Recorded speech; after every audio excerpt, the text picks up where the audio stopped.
All right, hello and welcome everyone. Let's get kick started. We have an exciting 45 minutes ahead, where we'll be talking about the topic of accounts receivable management, bridging compliance and optimization. My name is Gibran Larabier. I'm Chief Financial Officer here at Kolleno, and I have the pleasure today of being joined by Alex Yaroj, head of law at Fusion Law. Welcome, Alex. Hi, hello, welcome everyone. As per the introduction, my name is Alex Jarosz and I'm a dual qualified lawyer in England and Wales and also an attorney in the state of New York. And currently I'm leading the legal team at Fusion Law. And yes, here to talk all things regulation and compliance. Perfect. Well, thank you very much, Alex, and thank you to all the participants that have joined and are joining shortly. As I said, exciting 45 minutes where we want to touch on a few different topics. So first, I want to talk a little bit about the role of technology and the role that it's playing in modern AR management today. And then have a moderated discussion with Alex where we go into some of the legal compliance considerations for modern AR management, especially as it comes to, the use of technology and AR management as we go forward. And then conclude off with some future considerations and next steps, and also welcome some Q&A from the audience. As we go through, if there's any questions from the audience, please feel free to put it through into the chat. We'll also be recording the event today, and we'll be making sure to share that through with the audience as well, so that you'll have a chance to have that in hand and also share it on with your colleagues. But to kickstart, let's talk a little bit about the role of modern technology in AR management today. And I think to be able to do that, we first have to take a look at the current landscape. So many of you may have seen that just a few weeks ago there was an announcement from the UK government in which they announced several steps to help back small businesses to tackle the late payment challenge. As it currently stands, there are roughly about 684 million is the estimated cost of late payments to UK businesses, according to Xero and Accenture. This is becoming a growing problem, and so the government has taken steps to put in place, certain steps to help alleviate that matter and to help change the payment culture within the UK for small and medium-sized businesses. So as it stands in 2022 alone, SMEs were owed on average an estimated £22,000 in late payments. So I think this is a timely announcement from the UK government, something certainly we're excited for here at Kolleno, especially as we talk through some of the challenges that our clients are facing. We think this will be a huge step forward for SMEs in the UK as they work to help address these challenges. So as we take a look at the current landscape, what are some of the typical challenges that we see that are faced by finance teams?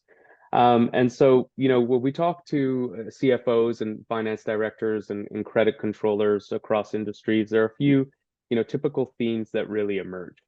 A lot of the finance teams currently for small and medium-sized businesses, are using legacy systems, using legacy processes in which a lot of their data and information is really scattered across, multiple different platforms.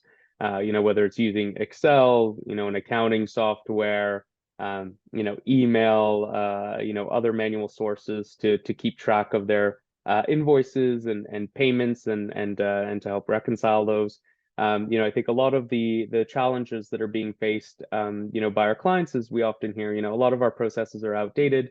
We really want to get an understanding of how technology can help us. And some of the typical challenges that we hear is, with the processes that we have in place right now, we have overly late payments that are, 90 plus days overdue, and we don't know, how to best tackle that and what processes we can put in place to help alleviate that. Lack of visibility, given that things are cut across multiple systems, siloed data, very time-intensive processes, very manual, time-intensive, error-prone processes, very resource-intensive. And I think one of the biggest things that we also hear from clients is, it also leads to some difficult client interactions, right? when we have to go through and we have to chase late payments that are, 90 plus days overdue, we have to go to some of our clients and have some really difficult conversations and kind of go through that, cumbersome payment and reconciliation processes afterwards. And so, one of the questions is, how can technology really help us to alleviate this? And so, with the modern landscape that we have right now, there are a number of different benefits that technology can really provide, for firms. Modern AR solutions, including Kolleno, there are certain things that we enable and empower finance teams to do, and that's to utilize the system to help bring all of the disaggregated information onto one platform. Help clients really automatically retrieve their invoices. Help firms develop automated collection strategies, send client reminders via multiple channels. So whether it's SMS, phone, email, technology can enable that.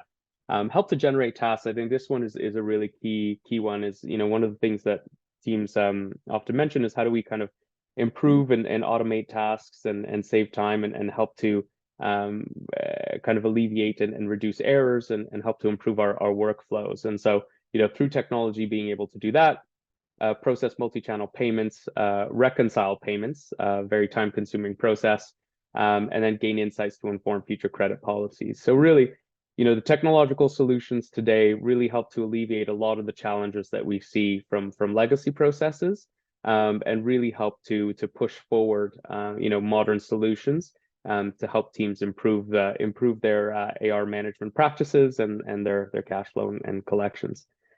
But with that said, there's a number of different technological solutions, a number of ones that, are continuing to emerge as we go. But, I think one of the key questions that we get from our clients and from the conversations that we have is, what does this mean? And what does the evolution and the inclusion of technology in our AR management practices, what does that mean from a regulatory and compliance perspective? And so, Alex, to kind of get us kickstarted, what are some of the primary legal regulations and that are currently in the UK that you think should really be top of mind for businesses and are really top of mind from an AR perspective? Yes, sure thing. I think there are three. I think there are three key legal regulations governing AR that we need to think about. The first one is naturally the Late Payment of Commercial Debts Interest Act 1998, which is an act that requires businesses to pay interest and compensation on any late payments. So the act was initially created to serve two purposes. The first one was to compensate creditors for the late payment of any debts. And secondly, it was supposed to deter late payments. So it only applies to the commercial supply of goods and services where you don't have a provision for interest in your contract. So what this allows you to do is invoices that are not paid on time, you can claim interest and you can claim compensation and reasonable costs of collecting the debt.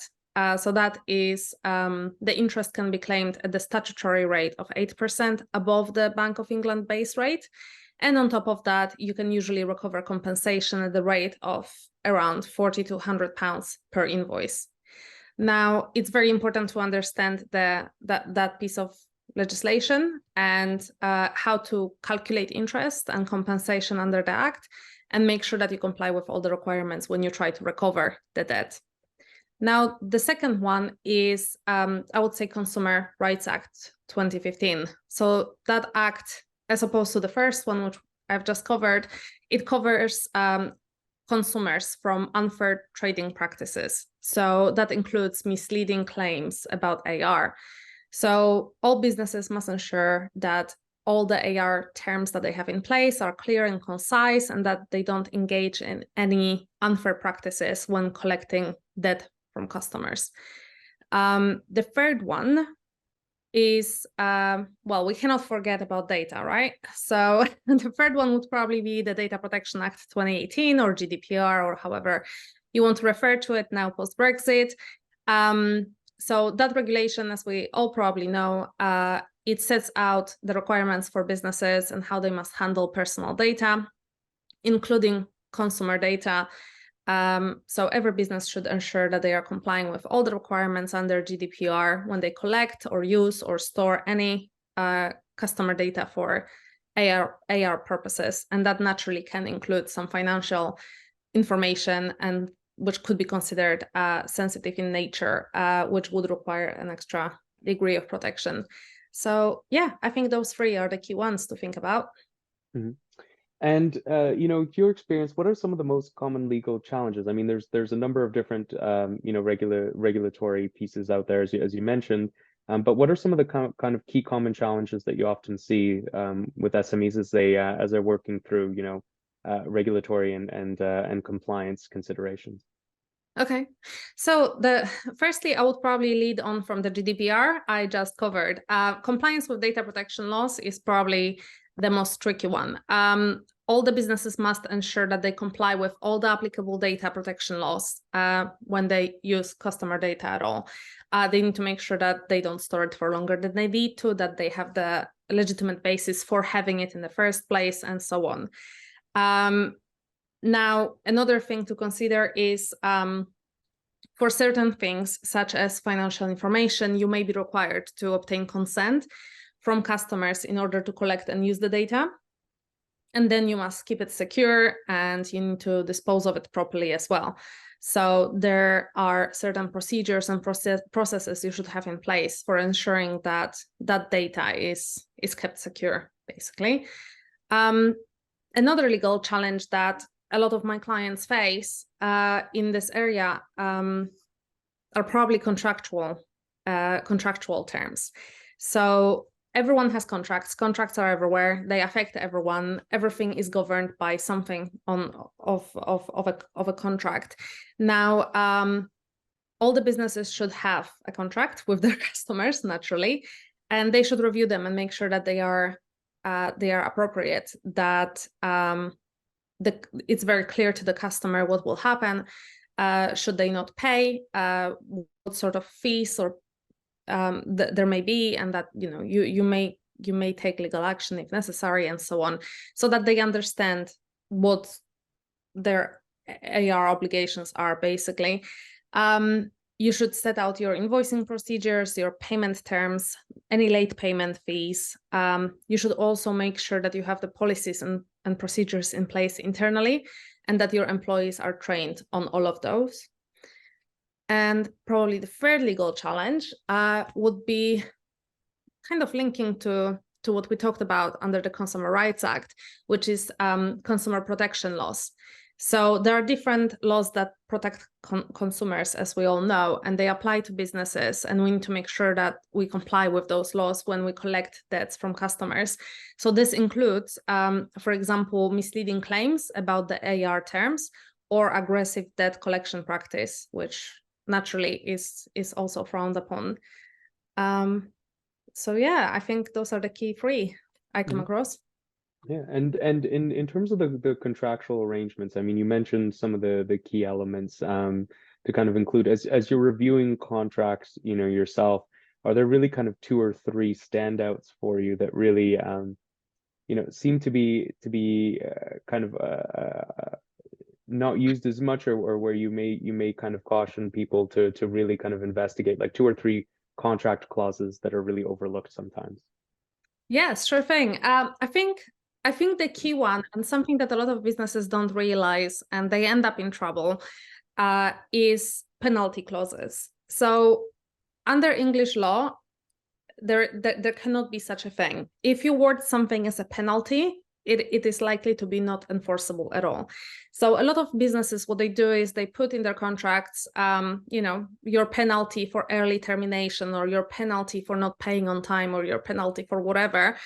And those things are not enforceable. There are different ways of making sure that they are, by structuring the provisions in an appropriate way. So, for example, what I would often do for my clients is, if they want to penalize the client for terminating the contract early, what I would do, as opposed to saying, well, your penalty is £10,000, what I would say is, well, there are early termination provisions that reflect our commitment to that year or whatever.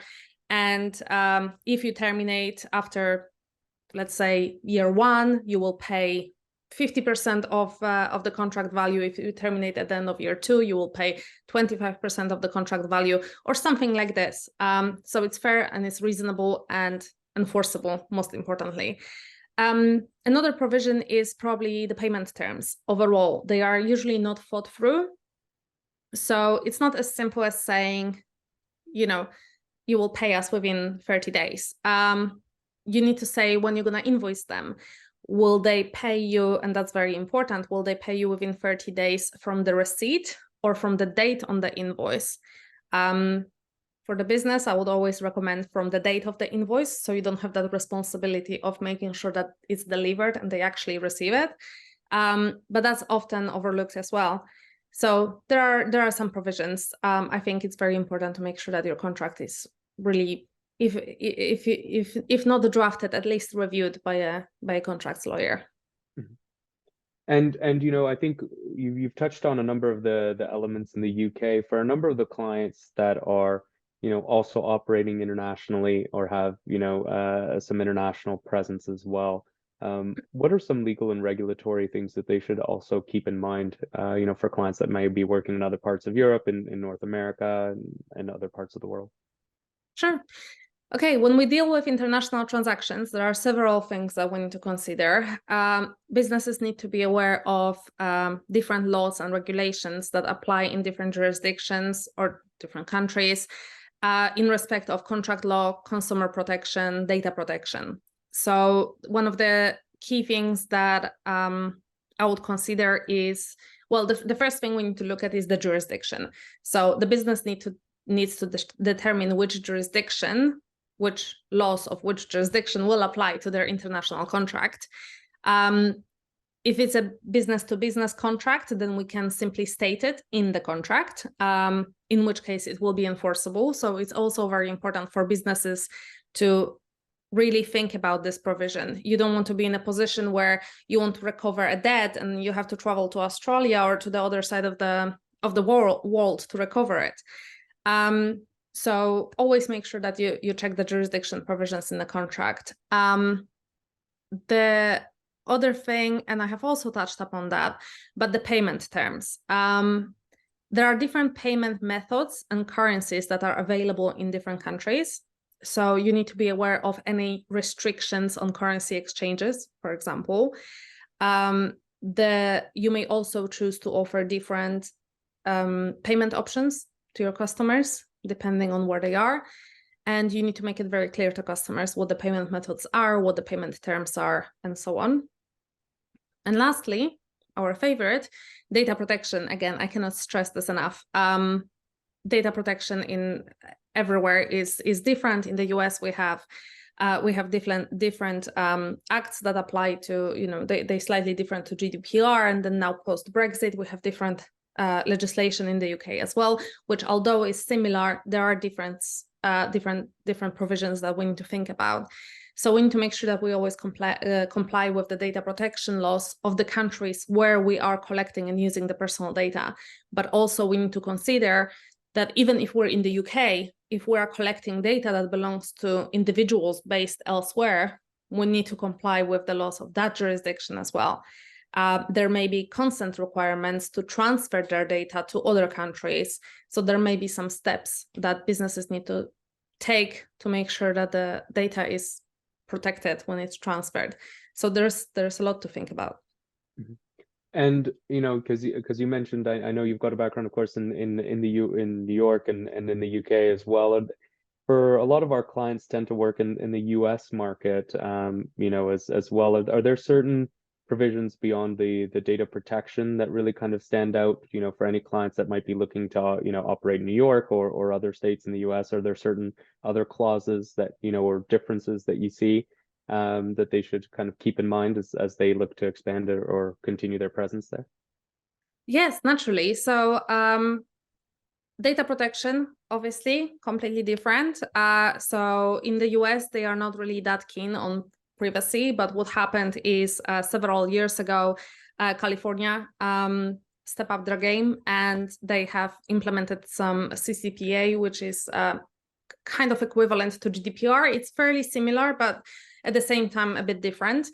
And what it tends to happen now is all the other states want to abide by it and kind of be governed by it, even though they are not obviously California. So what I find a lot is you will have a contract that is subject to the laws of the state of New York, yet the data provisions are subject to the Californian, which is a bit weird. But at the same time, yes, there are, in terms of financial terms, finance is naturally governed differently in there. You have securities acts, you have different requirements depending on the currency that you use. If you use cryptocurrency, such as, Bitcoins and all that, then you have yet other pieces of legislation that govern that. So it all depends on what you'll be doing and how you'll be moving the money and what sort of money you'll be moving. And it's really worth considering. Yeah, all those things are really worth considering. Yeah, I noticed that as also within the Canadian context as well. There are certainly some nuances and some of those elements, as you mentioned, around GDPR and some of the payment terms and how the differences across jurisdictions, even within the same country, is something that's key. I think sorry. Yes, definitely, I said. Sure. And shifting gears, I know we touched on some of the UK context, some of the regulatory elements there. We also touched upon some of the international considerations.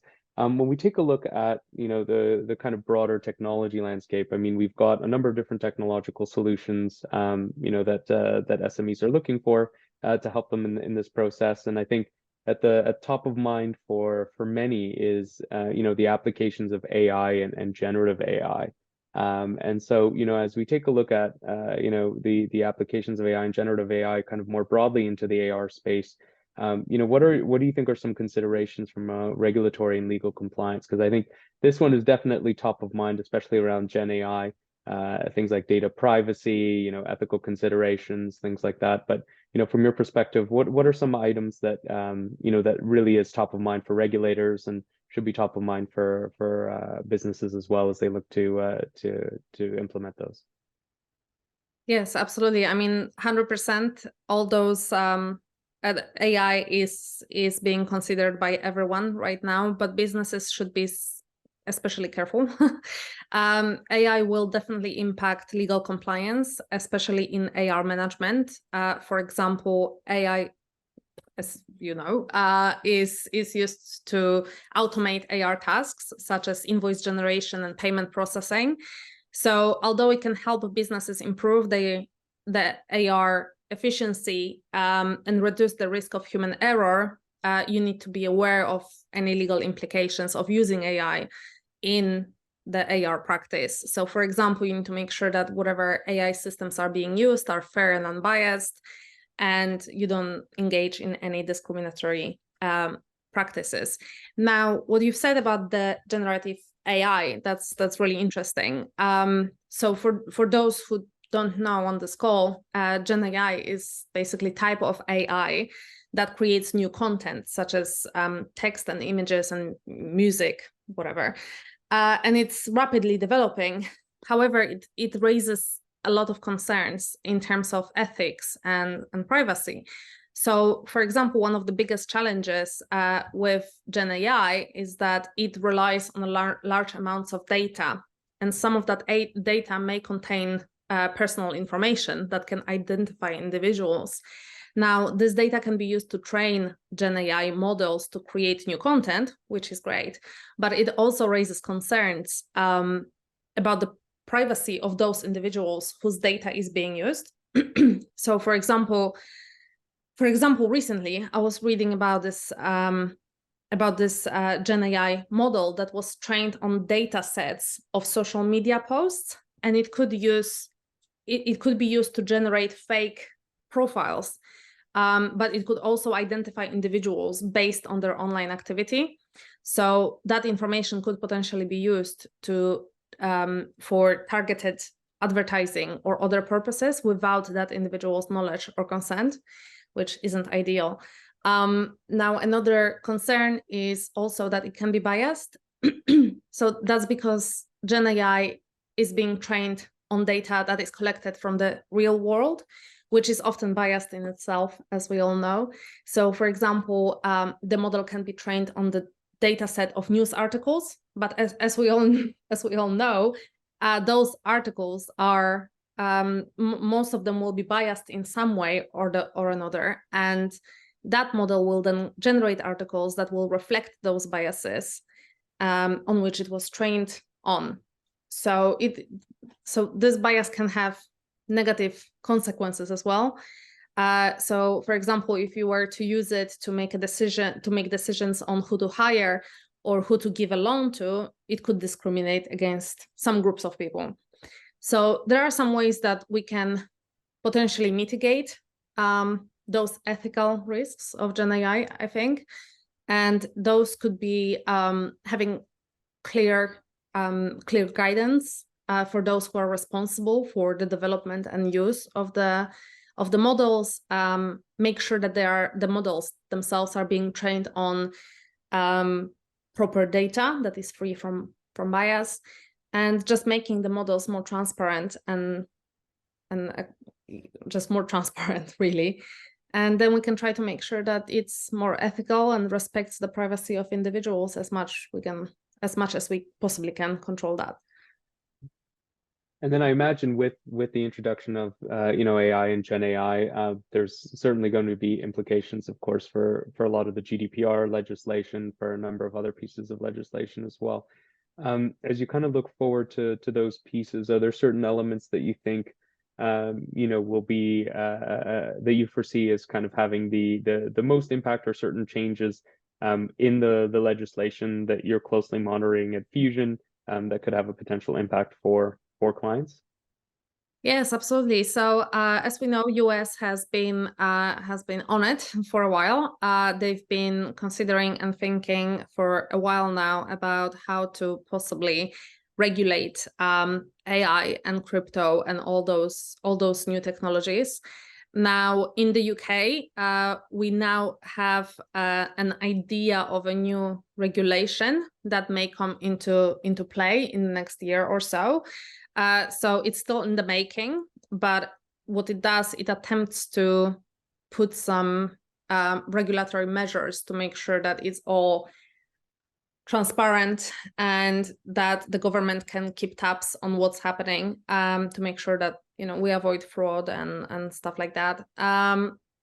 Also, recently I was reading in the news last week a Polish company has employed their first, I think it's a CEO or a CFO, that's a robot that is using AI. So they were very concerned about it being biased, because naturally, literally what I have just talked about, using data that is biased to make decisions. But yes, they are monitoring that very closely. But I know the Polish government is a bit worried about the consequences. So in terms of the landscape of regulation, I think it will change a lot in the next couple of years. I think the regulators all around the world really will focus on developing new regulations to address all the risks to do with AI. And yeah, they may focus on protecting consumers or consumers from unfair trading practices that involve the use of AI. So yeah, I think we need to watch the space closely. Mm-hmm. Yeah, agreed. I think there's been a number of implications even here in the North American context. I think the conversations are happening, within government and within regulatory agencies in terms of how to tackle that and what the implications will be kind of more broadly. So something definitely that keeping a close eye on as we go. With those elements in place, I think one of the key questions that we have from a number of businesses looking to implement technological solutions into their processes to help improve their AR management processes, is like what are some of the first steps that we should be taking? And I think what are some of the questions that we should be asking as we look to bring in kind of third-party tech providers to help us with our solutions. So you talked about some of the terms that they should implement themselves between themselves and their clients in terms of specifying terms and things like that. But if they're looking externally for external support, what are some of the questions that they should be kind of keeping a close eye on in those contractual arrangements? I think it's mostly if you're looking for a third-party support, such as Kolleno, for example, the kind of questions that you'd want to ask is you want to do some due diligence. You want to check to make sure that the company you're speaking to is actually legit, that they they exist and they have protections in place to make sure that they comply with GDPR. So you don't want to be in a position where you send all your data to them and then it's leaked somewhere, because then you will be in trouble as the controller. So you want to make sure that they have appropriate safeguards in place to protect the data. You want to make sure that you check where they are located and where their servers are. You don't want to be in a position where you're having a nice, tidy GDPR box in the UK and all of your processing takes place in the UK, but then you have to send the data to India for whoever you're speaking to process it for you. That will be unnecessary complication. So it's also important to check. So I think it's just due diligence in general, but also internally, just making sure that you have appropriate policies and procedures within your finance team to make sure that you comply with all the laws and regulations, and also training to all the employees on that compliance is the key. Yeah. And you mentioned that, I mean, for a number of small businesses, small mid-sized businesses that may not, have the ability to have, a lawyer or legal team, within their own kind of business. But it's where certainly they want to make sure that they adhere to their legal and regulatory obligations and things like that. You mentioned things like reviewing their policies. What are some first steps or best practices that you would advise them to do as they start to initiate this journey? Sure. So I think I think the first thing I would do is have an audit of compliance in my business. So what I would want to do is have a look at the GDPR requirements. ICO's, so Information Commissioner's Office, the regulator in the UK for data protection, their website is very helpful. They have a lot of questions you can answer, and then it pops up with the final answer for you. So if you want to know if you're a data controller or a processor, you answer some questions, and then it tells you what you are most likely to be. So it's full of guidance. It's very useful page. So what I would do is just have a compliance exercise, go through my systems, make sure that you don't have paperwork lying around, that you don't have servers. If you don't need them, maybe you can move on to the cloud to keep everything even more secure. You want to make sure that whatever laptops and equipment you provide to your employees, that is password protected, and to limit the likelihood of breach. And then you want to review your policies and make sure that you don't retain data for longer than you need to, or that you have a privacy policy and cookie policy on your website. That's very important.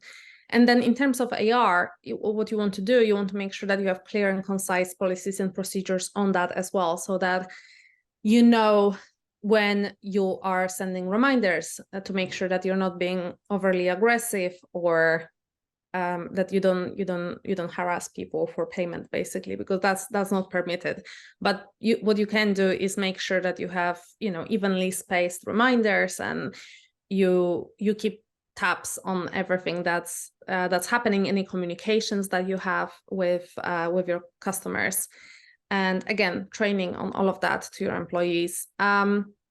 Implementing a system to keep track and manage invoices and payments, that's very important, and I'm sure you can say more about this, but that is very important. Having AR solution for invoices and payments that will protect from potential compliance risks. I think you can expand on that. Yeah, certainly. I think that's key, and that's top of mind for us as an organization. I think one of the key elements that we ensure is data protection and protection of sensitive information onto the platform. And it's also one of the reasons that we pursued things like ISO 27001, just to make sure that we have, the processes and the policies in place to be able to ensure, the secure information, not only for our customers, but also for, their clients as well. I think this is top of mind, especially when you're dealing with, sensitive information, you're dealing with, invoices, bank account information, things like that. Making sure that stays top of mind, and I fully agree with you. I think being able to make sure that you have those elements in place, and making sure that solutions that you embark on have those key parameters in place, I think is essential as we go forward. Amazing. Well, with that, I know as we go through, we'll also welcome the participants to add in some questions as we go forward. But maybe just taking a step back here, Alex. One thing I will also say, within it is, just talking a little bit about the role of Fusion, how Fusion can also help, and I'll talk a little bit about Kolleno as well. And as we do that, welcome the participants to also add in any additional questions that they might have as well. But, with taking a step back, I know Fusion, especially yourself, Alex, in your role, you work with a number of different customers that are looking at AR management solutions, and how to kind of work through that process. So could you tell us a little bit about Fusion and how you kind of work with clients to help them through that process? Absolutely.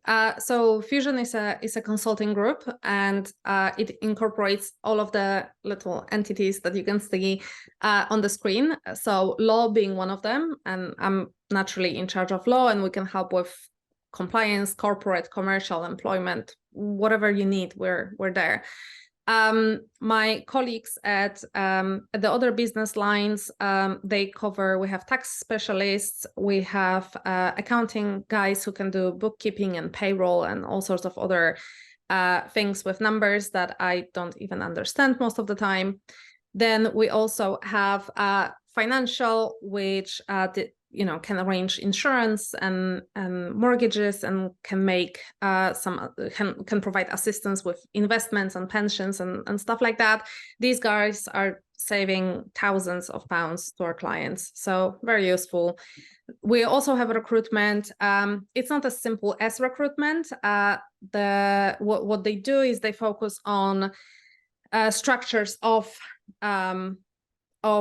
finance departments especially, and it's very useful, because what they can do is they can come in to the business. It's all done kind of free of charge, so it's always nice to have free advice, and they can say, okay, you're lacking in here and in here, and you can improve this. And they also provide CFO as a service, which is basically external CFO that is available to you once or twice a month or more, and then you basically have CFO on your speed dial. But yeah, I think what's most interesting about this 360 approach is, if you're a client for all the business lines, everything is done under one roof. So you are in a position to come in, sit at the table with all of us, and then you get the benefit of speaking to your tax advisor, your accountant, your lawyer, your finance person, and then you have everyone at the same place, which really makes things a bit easier. So yeah, that's really it. Mm-hmm.